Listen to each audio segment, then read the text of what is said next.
Lady, all I can say is if you're wondering why the husband left you, you are hideous inside and out. Holy shit, that was a twist. Now, while watching the episode, I was getting suspicious if maybe Zen wasn't the reason the cats are necessarily dead and haunting him. Towards the end, before the final kind of reveal was there, I was like, oh shit.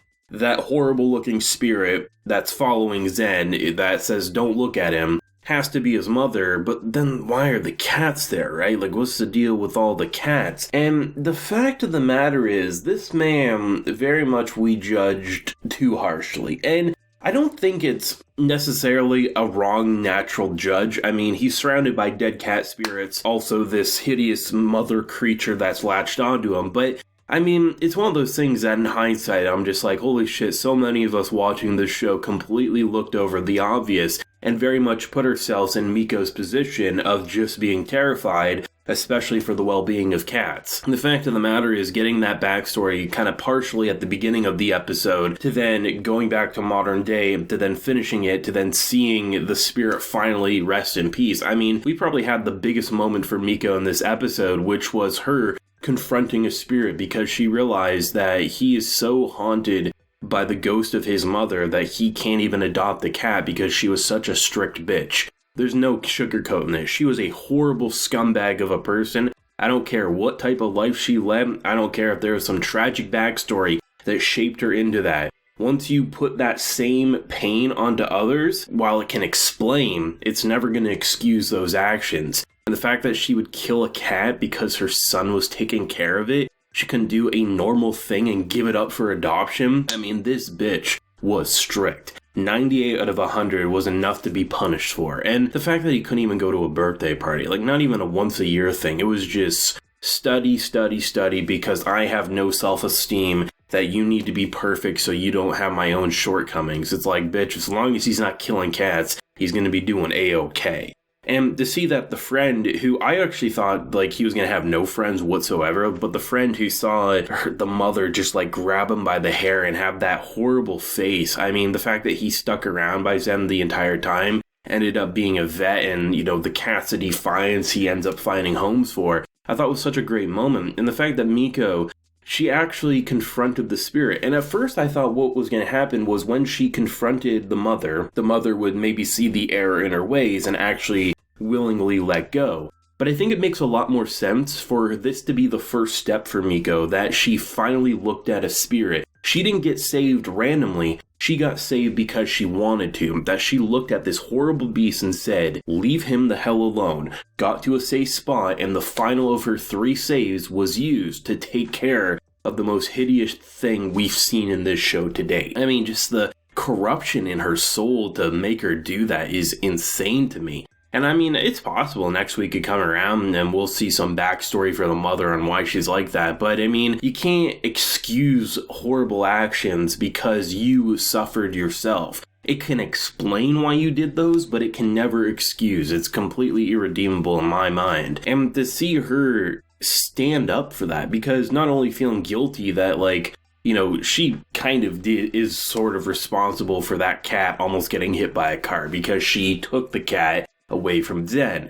And it's understandable why she would want to make amends, but most importantly, just make it so this man can live his life for once. And I mean, he's always had these bags under his eyes. He's always had this aura, even if you couldn't see that he was surrounded by evil presence. It was crystal clear that he was an exhausted person. And I thought it was because he was, you know, doing horrible cat rituals. There's cats all over the neighborhood dead. And the fact that the reason, I mean, the neighbor scene as an example, it was either 1 or 2 episodes back, the neighbor dropped off food for him, and then he threw away the food and he wouldn't open the door. He just doesn't have connections because he was so raised in such a strict fashion that he couldn't even have friends. I mean, it's no surprise that he's that odd in terms of normal company. And to just see, like, the escalation over this episode, seeing the backstory, starting it off where, I mean, initially when the first part of the backstory ended, where after basically being told he can't have friends, and a cat comes near, it's very much directed like that was going to be his first kill. But the fact of the matter was, it was the first cat he cared for, and then to see the remainder of that, I mean, it's just one of those things, right? I mean, there's no correct way to raise kids, but there is definitely a wrong way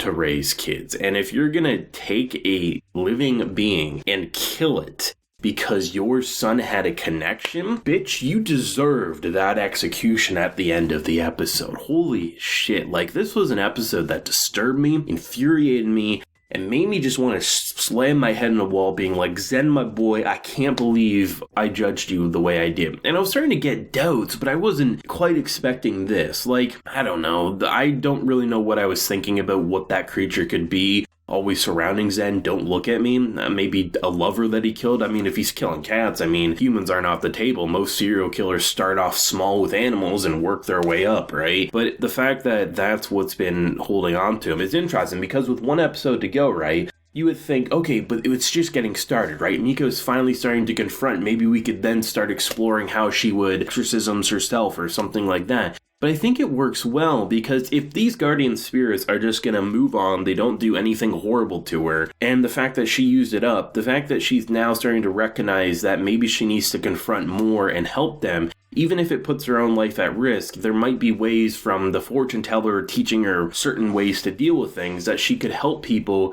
without just running away and judging at face value. Because without a doubt, Zen is the most evil looking character that we've seen today. And it turns out it's not because of his own doing, it's because of all the cats and all of the mother's spirit just like warping our perspective of what was actually going down. And that's tragic, man. I mean, this is a fictional character, but even I feel a little guilty for judging the boy. I mean, that's just horrible. And the fact that he doesn't feel like he should have connections at all. I mean, he sort of has his one friend there, but honestly, had he not become a vet, I feel like Zen would have cut him out of his life too, because he would have felt like the mother's consciousness just kind of like seeping into him and just telling him not to look at him and things like that. I mean, I've praised this show since episode 1. I thought it was a refreshing take on horror that was actually spooky. But the thing that keeps a show like this going past 3, 4, 5 episodes is there a character arc? Is there those finer details about Hana's aura energy and why she's always so hungry? Why the father was sticking by, and why someone like Miko was so scared, and what pushed her to finally let go of that fear for someone else's sake. And